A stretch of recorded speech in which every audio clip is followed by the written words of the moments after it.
Hello everybody.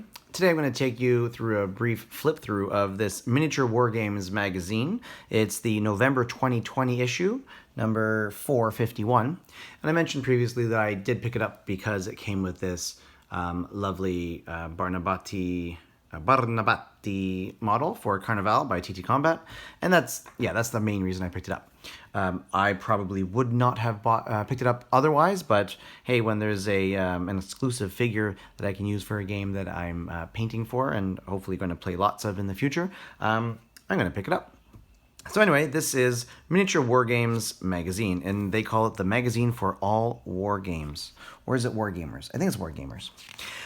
So as you can tell, the main focus is Carnaval, or at least the main story, the cover story, is Carnaval. But there are some other nice things in here. There's an ad for the Bill and Ted's Riff in Time board game. I haven't really looked into it, but I did see pictures of the minis, and they look fantastic. Even if I don't get the board game, I think I might have to get those minis, because Bill and Ted's was not a huge thing in my earlier life, my younger life, but I do quite enjoy it. I got both movies from the library, so we could watch it with my kids. Anyway, so here's some news, previews, and community submissions from the wargaming world. And there's things like Devil's Run, which is post-apocalyptic vehicular combat. There's one of the new sets from Wargames Atlantic.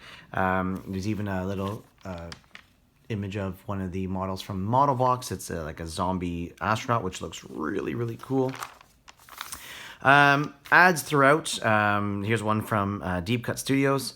I really like that. You know, a lot of these things I do know already, but it's nice to see them in print as well. There's a nice big article on historical wargaming, is it dying? And there's a little talk of the Little Wars TV, which is on YouTube. Great channel. I love their big battles there. Videos are really high quality and they're fun to watch. But this whole article is about, is historical wargaming dying? And I think the general consensus, or at least the idea here is, no, not really. It's just taking a new turn with modern technology, and especially right now dealing with the pandemic and how people are playing. It's there. It's just not the way we've seen it, but hopefully it survives nice and strong through this pandemic with the rest of us. So that's a nice few pages of the article. Then there's, of course, an ad for if you want to subscribe.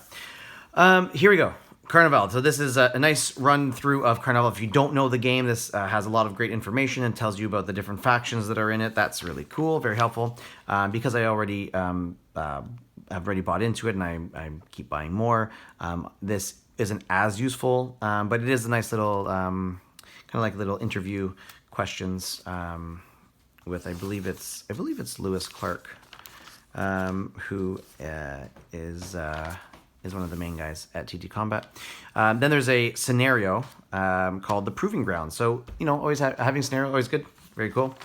Then there's a little talk about the Barnabatti, who is, again, this one, it's a type of character in the game and possibly in real life. Tells you the kind of history and flavor of the Barnabatti, and then shows you how they paint this color scheme, which again, I think I'm going to do this color scheme, which I like, but it'd be neat to have other copies to do other paint schemes. There you go. There's an ad for Gamma Wolves, which I didn't realize that Ash Barker has another book. So Ash, if you are watching this, if you happen to be watching this, congratulations on another published book. I don't think I've heard of this one up until here, so I'm really going to check this one out, because post-apocalyptic mecha warfare, you can't go wrong with that. So be cool to look into that. Then we've got rule books and figures that are coming out. The Battle Group Pacific War, Romans and Gauls, and the Mortem and Gloriam by Plastic Soldiers. These guys do look cool. I don't think I would be playing that game. From what I've seen, it doesn't really interest me too much, but I do like the idea of models. And because they were once Corvus Belli models and now they're in this Ultracast material, I know the sculpts are cool. And I've seen a few people on YouTube looking at these and painting these up, so they do look actually pretty cool.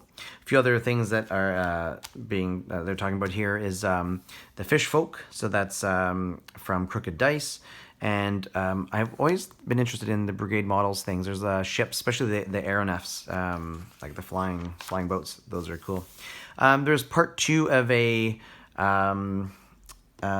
scenario with Spartans. I don't know what rule set you're supposed to use. Maybe it's called Command Decision. Maybe this is the game that you're supposed to play. But yeah, little Spartan and Argive battle out here. Great looking models, and I haven't really looked, of course, into this stuff. But you can. It says you can play this with other games like Hail Caesar and Clash of Empires, Fields of Glory. That's cool. More ads, and then the Republic of the Rio Grande. So this is a like a Texan Mexican couple scenarios. Nice big history about it. I read some of it. I didn't read too much of it, and I like the way that these scenarios are laid out. I think that's pretty cool the way these maps are done. But it'd be cool to look deeper into that. And I definitely don't have the models to play that kind of game, but it's pretty neat. The Battle of Blore Heath, and they're using Lion Rampant. They said they didn't know what to use. They were going to use something else, but because of the pandemic, that they went back to an old favorite, Lion Rampant, which is cool for me. You've got 9, 10, 11 units for the Yorkists, and then who are the defenders, and then the Lancastrians have 4, 9, 13 units. Yeah, totally playable. I'm a big fan of the Rampant games, so be cool to check that out.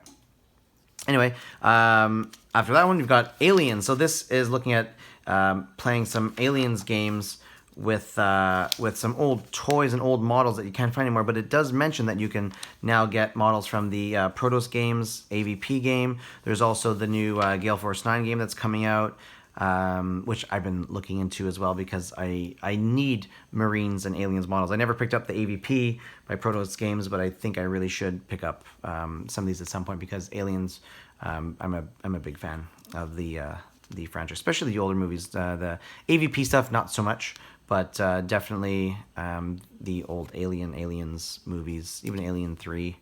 I know a lot of people don't like that one. A lot of people definitely don't like the fourth one. But I'm a big fan of the first 3. There's a little hobby tips, how to make a cottage. And it looks fantastic. I can't believe it starts off as cardboard. That's just amazing. But yeah, it looks cool. I only read a few of the little bits of this, but I believe with a little bit of following the instructions and care, you can totally make a very cool cottage. More ads for Mortem and Glorium. And then you've got some accessories and trains. So it talks again about the model box. There's some paintbrushes and stuff. And then we've got some book reviews. Lots of book reviews. I remember the days when I used to be able to read tons. And I miss reading. And I probably would have bought some of this stuff back in the day. But I can't read this kind of thing anymore. I don't have the time or the motivation to pick up a big book like Wellington and the British Army's Indian Campaigns, 1798 to 1805. But that's on me. That's nothing to do with these books. And then a nice little ad. This is, of course, one of my favorites because I'm a big fan of TTCombat. But other Age of Tyrants, other things that I think I've Scotia Grendel, yeah, I think I've looked at them before, but I have to look back. And then a whole bunch of different ads for various things.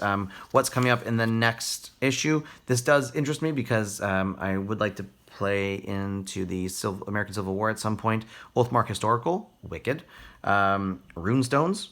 So, I think I might even have to pick up that magazine as well, or at least get a digital copy because it does have a lot of things that do interest me. And then some more ads, and then a nice little club spotlight on the Essex Warriors Wargaming Club. Now, I have definitely seen pictures from them before. Maximilian 1934, which is pretty much like a Gaslands in the 30s. Different game, of course, but great models, and I love the theme. Looks really cool. So I almost picked up some of that stuff. I think it's is it First Corps? Who sells these ones? Shoot, I know there's some things that First Corps sells, and then the other one is Eureka. Eureka Games has Maximilian 1934, which I think I'll pick up one day. And then a whole bunch of other ads for various things, which is always cool. Last Word. it's wargaming and wargamers and what it's like these days. And then a final ad for Wargames Atlantic, who are coming out with a lot of cool sets. So there you go. That is Miniature Wargames Magazine, November 2020. Just a brief little look. And again, if you only get it for that many, maybe you do. Who knows? But there you go. Thanks for watching.